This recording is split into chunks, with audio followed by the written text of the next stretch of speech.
Hello, today's episode, we're going to be talking about how to get started in real estate flipping. How do you get started in flipping real estate? So as we roll into this video, by the end of it, you will understand the essential elements of finding properties to flip, securing financing, managing renovations, and ultimately flipping those homes for profit. Whether you're making your first investment or you're polishing your flipping skills, you'll find valuable insights throughout this video. Have you ever wondered how some real estate investors are able to turn rundown properties into gold mines? Or how they navigate the complexities of the real estate market with ease? Well, as we dive into this topic, I will first go over the secrets of identifying potential flips. Next, I'll cover how to calculate the purchase price that you'll need in order to do a real estate flip. And finally, I'll go over how to smoothly navigate the sales process to boost your flipping success. If you're ready, let's go.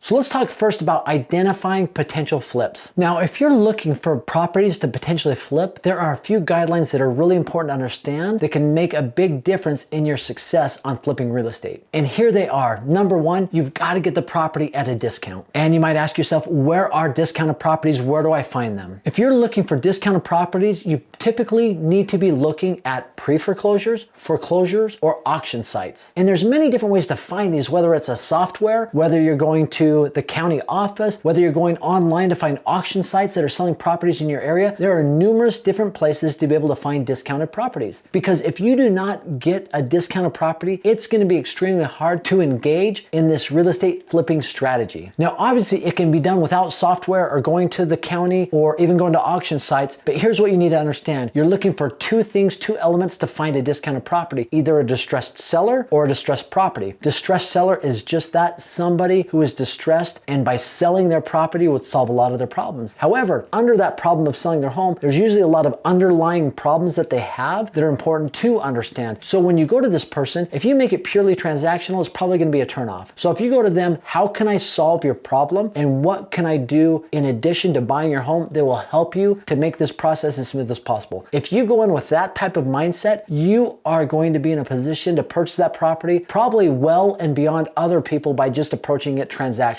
Now, a distressed property is just that. It's one that doesn't look too great. It needs some cosmetic work. It needs some rehab. And by doing that, you're going to take the property from a distressed level to a market value or even above that, where then you can sell it for a profit. The second thing you need to understand when you're jumping into the flipping business and you're looking for potential properties, you need to have a really good understanding and a simple, quick process for being able to identify what repair costs would be. And if you have that skill set, that's great. If you're like me and you don't have that skill set, having trusted friends that are contractors that you could take out to lunch or do something special with them, if they come and just give you a quick idea of what they think it would cost, that would be absolutely beneficial, right? Because it might be just something as cosmetic as painting a door or taking care of the lawn a little bit better, but a contractor or somebody who's in the lawn care industry, those individuals are really valuable to be able to give you insight pretty quickly on what an estimated cost would be. Now, once again, it is an estimate. It doesn't mean that it's set in stone. And once you have the property identified and you have it under contract, having a contractor go and give you a full bid is really important. Now, if you're doing the flipping strategy in places outside of where you live, finding contractors can be as easy as going on Facebook or calling realtors or mortgage brokers who have people that they trust. But always, and I say always, I would get references so you can call people to get their feedback on the contractor or the yard care specialist just to make sure they've had a good experience with that contractor or landscaper in the past. And you have to have an understanding of what type of fixes need to happen if you are going in and fixing up the property or rehabbing the property. If you go in and you do all these things to make it family friendly, but the home isn't in a family area, you've done that work for nothing. So understanding the area in which the home you are buying is also very important. One other thing that I think is absolutely essential when you get that property under contract is a professional inspection. Nothing will save you more time and headache than having a professional go in, inspect the property, and give you a full 3, 4, 5-page outline of all the things that are challenging with the home. That's their job, is to inspect it down to every detail and see what's good and what's not so good. And you can make the determination if you want to move forward with it. I just had this happen recently. I had a home under contract in Illinois. I had it under contract for a really good price. The inspector went in there. There was a lot of things I could have lived with, but he said the foundation was showing signs that it was moving. And that's the last thing I want to deal with, is a foundational issue on a home that would cost thousands of dollars to fix it if I needed to fix it. So I opted to get out of that contract, even though it was a great deal, because I looked at that and said, you know what, that's not a risk I'm willing to take. But it was all because I had gotten an inspection by a professional that helped me identify that. Otherwise, I wouldn't have seen that. One of the last elements is to be able to negotiate like a champ, right? You've got to be able to go in there and be able to negotiate on the contract. And if you go in and you negotiate, but you have the end in mind of being a problem solver and helping these sellers solve a problem, chances of you getting a deal done go up drastically. Now let's talk about calculating the correct purchase price. Now, as you're thinking about the correct purchase price, you need to think about a handful of things that are outside of just purchase price. I mean, you have the purchase price, but you also got rehab, right? Or cosmetic work that needs to be done. You need to have that number in mind. And I always like to add a few thousand because it always seems a little bit higher than what I calculated or expected. You've got to calculate in there real estate agent fees, closing fees, and possibly insurance. And obviously, if you're holding the home for 2, 3, 4 months, you have the mortgage payment, and you might have some maintenance fees that are also fees you need to calculate when you're looking to get the right purchase price. Now that you have those numbers in mind, let's talk about the purchase price. And there's a fairly simple rule that's in place. It's the 70% rule. And this is what the 70% rule says. Whatever the after repair value is, ARV of the home, you need to get that for 70% of that price, the ARV, minus the cost of repairs. So let's run through a quick example. Let's say the ARV of a home is $300,000. So 70% of $300,000 is $210,000. Let's say that the repair costs are $40,000. So $210,000 minus $40,000 is $170,000. ARV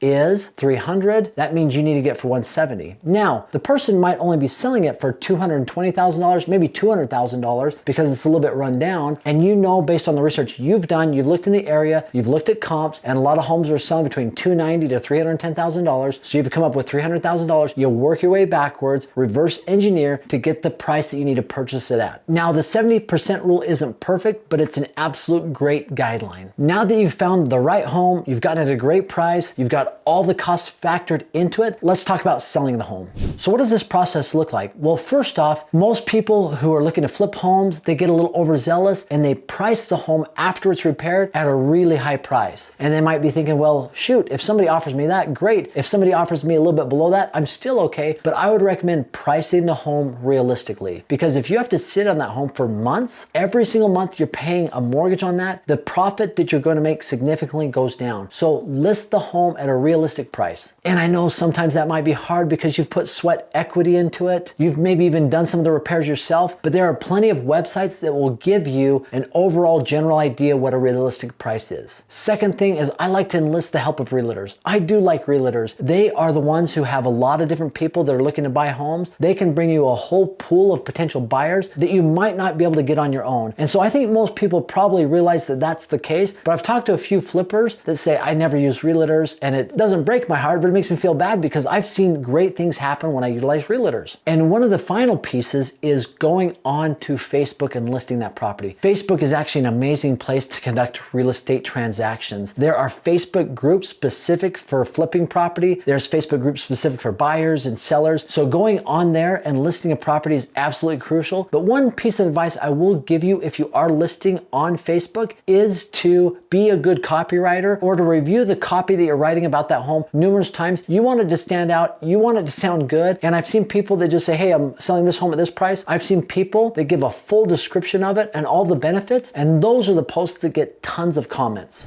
And the final piece of advice when it comes to selling the home after it's bought, fixed, up and ready to sell is to have an alternative plan. If something doesn't go the way you're hoping it for, if you could rent out that home as a short-term rental, long-term rental, lease option, there are a lot of different strategies you can have in place, but you got to have a plan B just in case the real estate market turns and you're not left holding a piece of property and a debt to a financial backer without any plan in place to make that happen. Now, these are some things that I've done that work really well, that I've seen work really well when it comes to flipping real estate, but I'd love your feedback. Let's talk about it, engage in a discussion, leave a comment below. And as always, just for stopping by, I've got a free gift for you. It's aaronsfreetraining.com. It's a free short-term rental calculator where you put in the purchase price, the income, the expenses, and it will actually spit out to you whether it's a good deal or not. And it's 100% free, no obligation, aaronsfreetraining.com. And I appreciate you stopping by. Have an amazing day.